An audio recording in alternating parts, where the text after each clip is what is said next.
संध्या का समय था। एक विशाल मखमल की तरह वह किसी समृद्ध शहर के जल किनारे के मोहल्लों और प्राचीन कस्बों को धीरे से ढक रहा था। सूर्य की सुनहरी किरणें सोने के वर्क की तरह पानी के किनारे बने गहरे आंगन वाले देवराज परिवार के घर पर पड़ रही थीं। बाहर से देखने पर यह एक सुंदर चित्र जैसा लग रहा था। एक युवा और सक्षम जोड़ा जो एक ईर्ष्यापूर्ण जीवन जी रहा था। हालांकि ऊंची दीवारों और गहरे आंगन के भीतर एक अनकही कहानी छिपी हुई थी। अनया चुपचाप पारंपरिक मेज के पास बैठी थी। उसकी नजरें सामने रखी गर्म मछली के सूप के कटोरे पर टिकी थीं।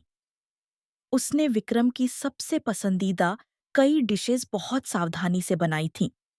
यह उम्मीद कर रही थी कि उसका पति एक दिन के व्यस्त काम के बाद अन्य प्यारे जोड़ों की तरह उसके साथ इस गर्मजोशी भरे रात के खाने का आनंद लेगा। गाड़ी के आंगन में आने की आवाज से अनया चौंक गई। वह तुरंत खड़ी हुई, अपने बालों को ठीक किया और दरवाजे तक गई, अपने पति का स्वागत एक प्यारी मुस्कान के साथ करने की उम्मीद में। हालांकि उसकी उम्मीद के विपरीत विक्रम के चेहरे पर खुशी का एक भी निशान नहीं था। वह थके हुए चेहरे के साथ घर में दाखिल हुआ, अपनी लंबी कमीज उतारी और ठंडे लहजे में कहा, मैंने बाहर खा लिया है। मेरे लिए खाना बनाने की जरूरत नहीं है। अनया के चेहरे की मुस्कान जम गई और धीरे धीरे गायब हो गई। उसने सिर नीचे किया, मेज पर रखे उन पकवानों को देखा जिन्हें उसने पूरा दोपहर तैयार करने में लगाया था, और वे अब बेस्वाद लग रहे थे। कम से कम तुम मुझे पहले बता सकते थे तो मैं इस बेकार की मेहनत से बच जाती, उसने धीरे से कहा। उसकी आवाज में थोड़ी निराशा थी। विक्रम के होठों पर एक व्यंग्यात्मक मुस्कान आई। उसकी आवाज में थोड़ी अधीरता थी। तुम विक्रम के परिवार की बहू हो, तुम्हारी मांगे तो कम नहीं हैं। मैं पूरे दिन व्यस्त था। तुम्हारे इन छोटे-मोटे मामलों में मुझे कहाँ फुर्सत है। अनया का दिल अचानक कस गया। उसे याद नहीं था कि पिछली बार विक्रम उसके प्रति विनम्र और विचारशील था। उसकी बातें तेजी से तीखी और दूर होती जा रही थीं। वह उस आदमी जैसा बिल्कुल नहीं लग रहा था जिससे उसने कभी गहरा प्यार किया था। मैं कुछ मांग नहीं रही, बस थोड़ी सी परवाह चाहती हूं, उसने धीरे से कहने की कोशिश की। लेकिन विक्रम ने अपना धैर्य खो दिया था। अनया, क्या तुम इस तरह से दिखावा करने वाली लहजे में बात करना बंद कर सकती हो? मैं तुम्हारी उन अप्रत्यक्ष शिकायतों से थक गया हूं। वह मुड़कर ऊपर चला गया, अनया को अकेले रसोई में स्तब्ध छोड़ दिया और पूरे घर में एक भारी माहौल छा गया। अनया ने अपनी मुट्ठियां कसकर भींची और आंखों से निकलने वाले आंसुओं को रोकने की कोशिश की। उसने सोचा था कि उनकी शादी खुशियों और हंसी से भरी होगी, लेकिन अब केवल अंतहीन अकेलापन और उदासीनता बची थी। बैठक के एक कोने में विक्रम के पिता देवराज जी, बूढ़े मालिक देवराज, यह सब चुपचाप देख रहे थे। वह अपनी पुरानी सरदार कुर्सी पर बैठे थे। उनके हाथ में एक कप ठंडी दार्जिलिंग चाय थी। उनकी आंखों में चिंता भरी थी और एक मुश्किल से पता चलने वाली गहरी सोच दिखाई दे रही थी। यह पहली बार नहीं था कि उन्होंने विक्रम को अनया के साथ ऐसा व्यवहार करते देखा था। जब से अनया देवराज परिवार में आई थी, उन्होंने अक्सर उसे अपने पति के कड़वे बोल चुपचाप सहते देखा था। वह जानते थे कि उनका बेटा आसान व्यक्ति नहीं था, लेकिन उन्होंने कभी नहीं सोचा था कि विक्रम अपनी पत्नी के प्रति इतना क्रूर और निर्दयी होगा। जब विक्रम सीढ़ियों के शीर्ष पर पहुंचा, तो देवराज जी ने धीमी आवाज में बुलाया, विक्रम, मेरे पास आओ। विक्रम ने भौहें सिकोड़ी मुड़ा। उसकी आवाज में थोड़ी अधीरता थी। आपको फिर क्या है पिताजी? देवराज जी ने चाय का कप मेज पर रखा और अपने बेटे को तीखी नजर से देखा। अगर नहीं खाना है तो अच्छे से बात करो। बहू को दुख पहुंचाने वाली बातें क्यों कहनी? विक्रम थोड़ा चौंक गया, लेकिन तुरंत ही एक व्यंग्यात्मक मुस्कान उसके चेहरे पर आ गई। क्या आप उसकी तरफ से अन्याय के खिलाफ खड़े हो रहे हैं? देवराज जी ने आह भरी। उसकी आवाज विनम्र थी, लेकिन दृढ़। यह किसी की तरफ से अन्याय के खिलाफ खड़ा होना नहीं है। बस अगर तुम मुझसे प्यार नहीं करते तो कम से कम विनम्र रहो।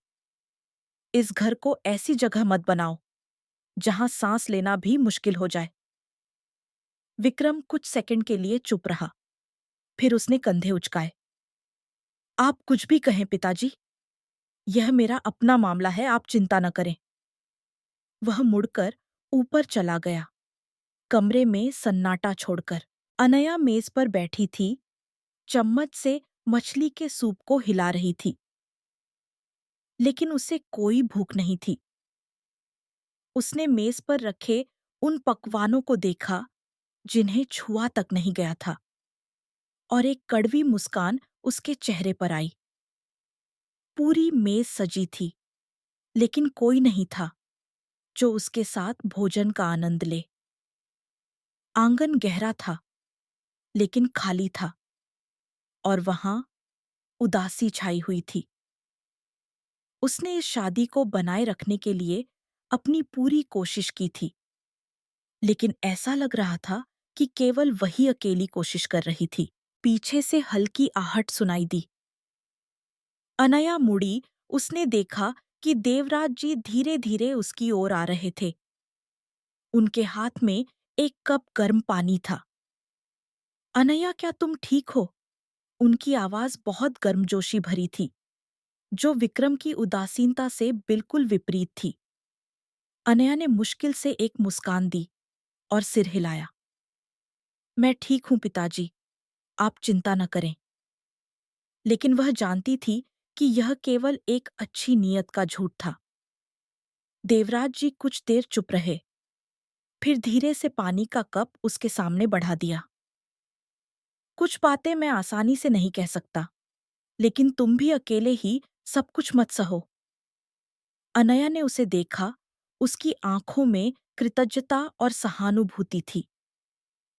इस घर में शायद केवल देवराज जी ही उसकी सच्ची परवाह करते थे। खिड़की के बाहर रात का अंधेरा छा गया था। शांत नदी की सतह पर हल्की चांदनी चमक रही थी, लेकिन अनया के दिल में गुप्त धाराएं उठने लगी थीं। रात की हवा खिड़की के बाहर बांस के जंगल से धीरे-धीरे गुजरी पतझड़ की ठंडक को शांत कमरे में ले आई। अनया बिस्तर पर बैठी थी, उसकी आंखें मोबाइल स्क्रीन पर टिकी थीं। विक्रम ने अभी-अभी उसे एक संदेश भेजा था। अचानक काम आ गया है, मेरा इंतजार मत करना। वह ऐसे संक्षिप्त संदेशों की आदी थी, लेकिन इस बार एक अजीब सी बेचैनी उसके दिल में भर गई। उसकी नजरें अनजाने में विक्रम द्वारा कुर्सी पर यूं ही फेंके गए लंबे कोट पर पड़ी। एक अजीब सा एहसास उसके मन में उठा। उसे नहीं पता था क्यों, लेकिन उसे लगा कि कुछ ठीक नहीं है। वह धीरे से वहां गई, लंबे कोट को उठाया और तुरंत एक अनजान इत्र की खुशबू महसूस की। यह उसकी खुशबू नहीं थी, न ही विक्रम द्वारा आमतौर पर इस्तेमाल की जाने वाली हल्की स्याही की खुशबू। अनया ने भौहें सिकोड़ी और अपना हाथ जेब में डाला।